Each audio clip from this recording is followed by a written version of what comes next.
시편 15편을 통해서 주의 전에 거하는 복된 삶, 이런 제목으로 은혜를 사모하도록 하겠습니다.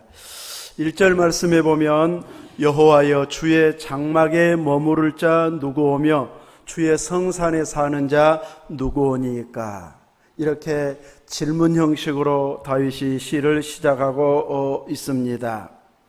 오늘 오전에 말씀드린 것처럼 이 주의 전에 하나님의 영광이 충만한데 그 영광에 동참해서 머무를 수 있는 자, 그 성산에 살 수 있는 자가 누구니까 하고 묻고 있습니다. 하나님의 영광이 압도적으로 충만했을 때는 이제 모세도 감히 그 안에 들어갈 수 없었고 제사장들도 그 앞에 설 수 없을 만큼 하나님의 영광이 강력하게 임했습니다.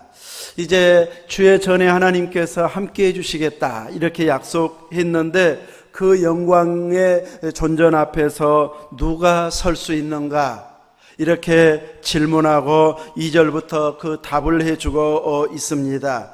어떤 사람이 주의 전에 거할 수 있는가? 2절에 보면 정직하게 행하며 공의를 실천하며 그의 마음에 진실을 말하는 사람, 이런 사람이 하나님의 전에 거할 수 있다고 말합니다. 말을 바꾸어서 연결하면 정직하지 못한 자, 하나님의 영광 앞에 설 수 없다는 것이죠. 또 공의를 실천하지 않으면, 그 법을 제대로 실행하지 않으면 하나님 앞에 설 수 없다. 또 그 마음에 진실함이 없이 순간순간 거짓으로 위기를 넘기는 거짓말하는 자들은 하나님의 영광 앞에 설 수 없다는 의미입니다.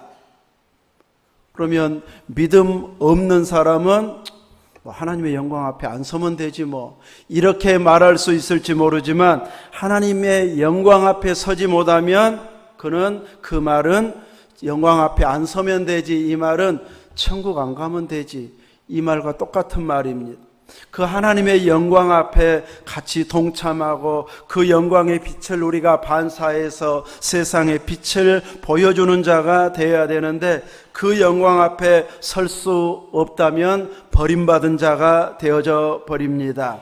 그래서 우리의 삶은 철저하게 공의, 정직, 공의, 진실, 이것을 실행하면서 살아가는 자가 되어져야 하는 것이죠. 그래서 일정한 법을 따라서, 기준은 우리의 살아가는 방식이 기준은 아니고 항상 하나님의 말씀이 기준이기 때문에 그 말씀의 근거에서 정직하고 공의를 실행하고 진실을 말하는 말씀 중심의 삶이 되어질 때에 주의 전에 거할 수 있고 또 성산에 살 수 있다는 것을 말하고 있습니다.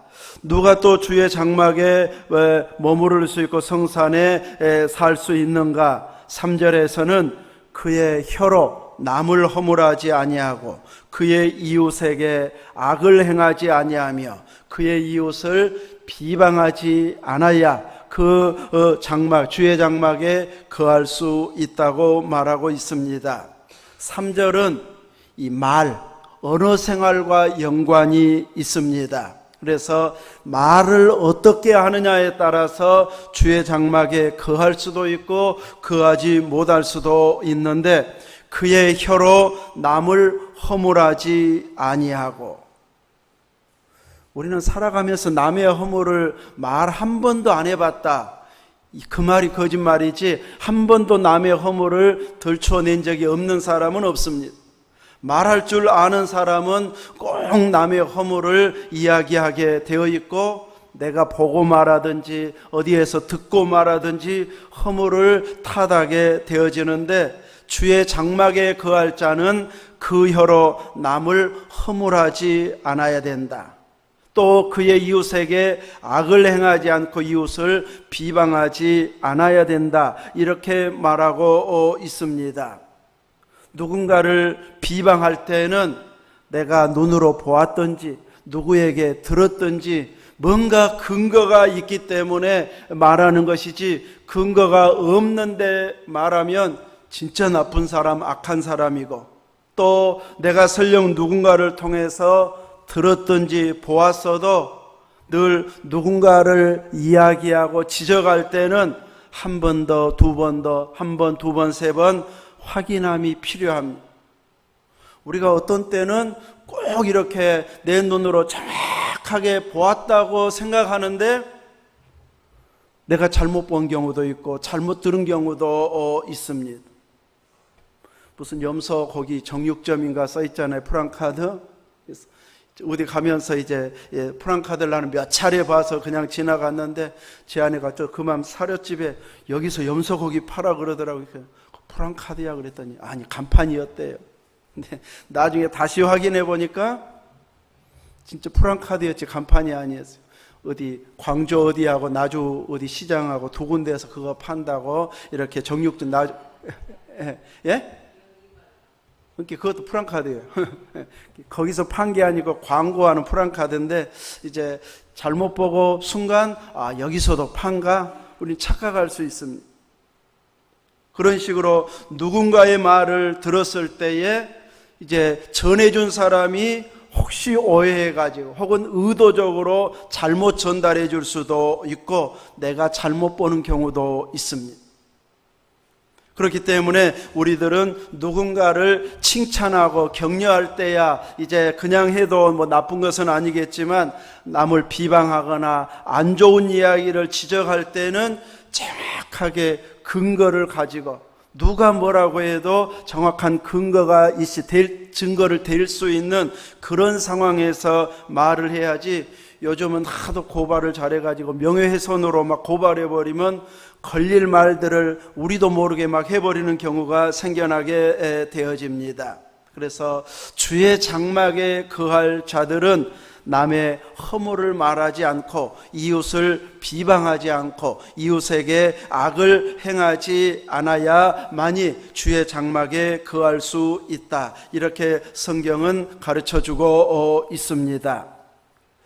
우리들은 설령 내가 들은 말이라 할지라도 확인하지 않고 하다가 보면은 실수할 수 있기 때문에 항상 이제 증거, 증인 이런 것이 필요한 것처럼 늘 분명한 증거를 가지고 말을 하도록 해야 할 것입니다.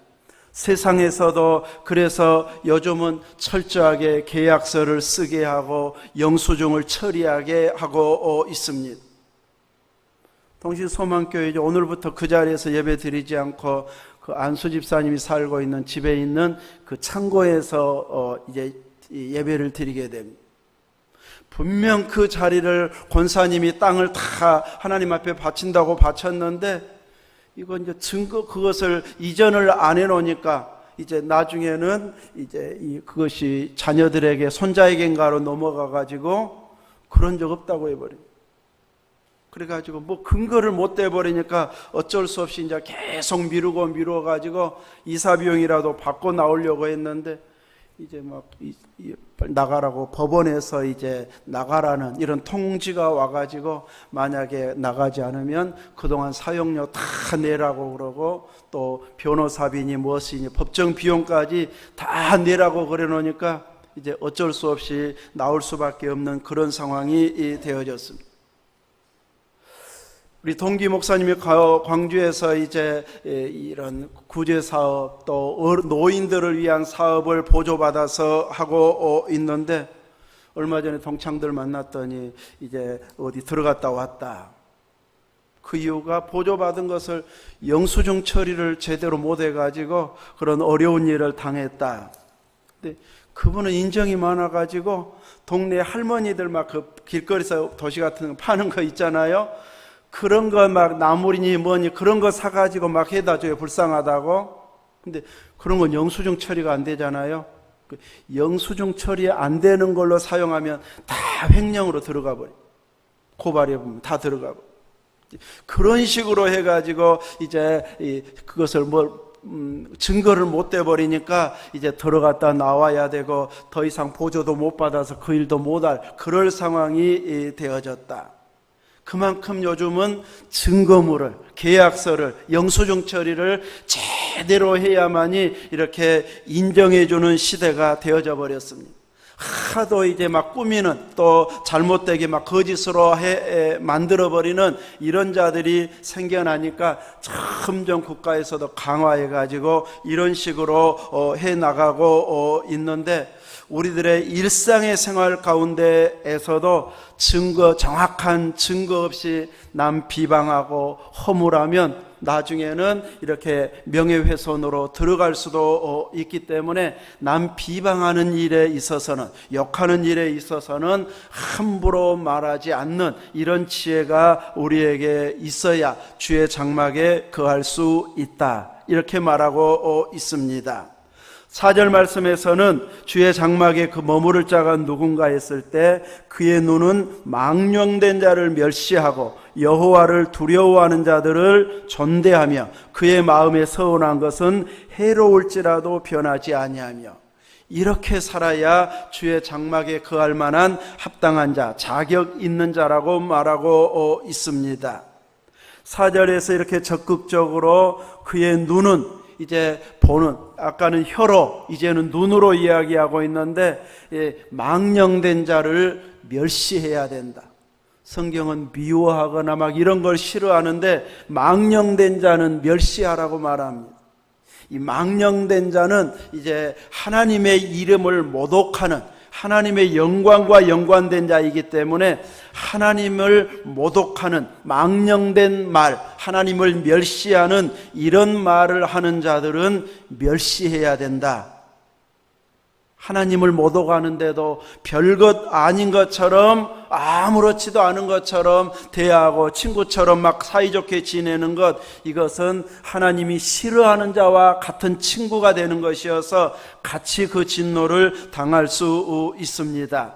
주의 장막에 거하려면 이런 하나님의 이름을 모독하는 망령된 자들은 멸시해야 된다. 반면에 여호와를 두려워하는 자들은 존대해야 된다. 두렵고 떨림으로 하나님을 섬기고 늘 더 조심스럽게 더 하나님 앞에 잘해보려고 애쓰는, 두렵고 떨림으로 섬기는 이런 자들은 존중해주는, 존대해주는 이런 자세가 주의 장막에 거하기에 합당한 자세로 살아가는 자인 것을 말해주고 있습니다. 또 한편으로 서원한 것은 해로울지라도 변치 않는 이런 자가 주의 장막에 거할 수 있다. 서원은 누구에게 한 것입니까? 하나님께 한 것입니다.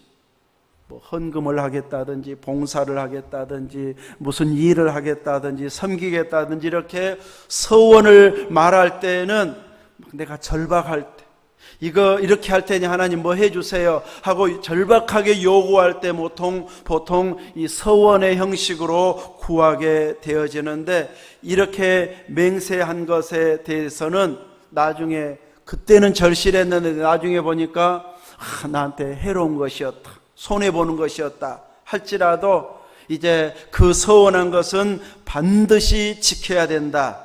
그래야 하나님의 기억하신 바가 되고 주의 장막에 거할 수 있기 때문에, 내가 서원한 것, 하나님 앞에 약속한 것은 손해가 될지라도 반드시 지키면, 이제 하나님께서 은혜 주시지만 내가 손해본다고 해서 포기하고 서원을 안 지켜버리면 하나님의 은혜가 우리에게서 떠나가 버리든지 혹은 주의 장막에 거할 수 없는 이런 자가 되어버리기 때문에 반드시 이렇게 서원한 것은 해로워도 지켜야 된다. 마지막 5절에서는 이자를 받으려고 돈을 꾸어주지 아니하며 뇌물을 받고 무죄한 자를 해하지 아니하는 자이니 이런 일을 행하는 자는 영원히 흔들리지 아니하리이다.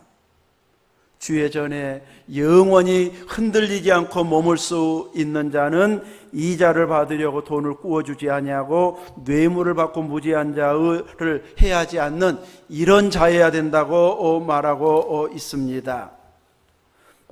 돈 빌려가지고 큰 사업해보겠다 이런 사람들 빌려준 걸 의미하고 있지는 않습니다.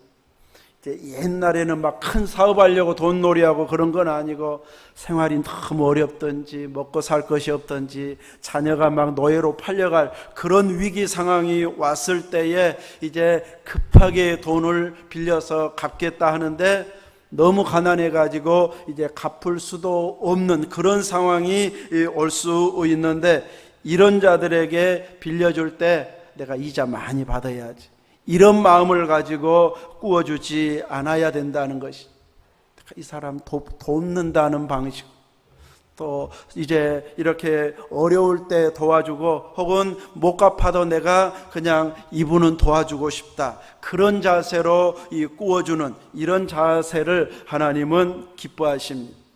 오늘날에는 이런 식으로 돈 꾸는 자는 거의 너무 먹고 살기 힘들고 자녀가 노예로 팔려가고 막 이런 식으로 어려워서 꾸어가는 자는 거의 없기 때문에 이것을 이용해 가지고 돈 받고 이자 안 주려고 하는 이런 자세는 결코 바른 자세는 아닐 것입니다. 아무튼 우리 믿음의 사람들은 이렇게 이자놀이하는, 고리대금하는 이런 자세보다는 늘 주고 어려운 자를 돕는 이런 자세가 되어야 할 것을 말하고 있습니다. 또 뇌물을 받고 무죄한 자를 해야 하는 것, 거짓 증인 서주는 것, 이런 것은 하나님께서 아주 싫어한, 누군가 하나를 이렇게 공경에 처하게 만드는, 감옥 가게 만들든지 벌받게 만드는 일이 되어져 버리기 때문에 이렇게 뇌물 받고 거짓 증인 역할을 하는 이런 자들은 결코 주의 장막에 거할 수 없다, 이렇게 말하고 있습니다.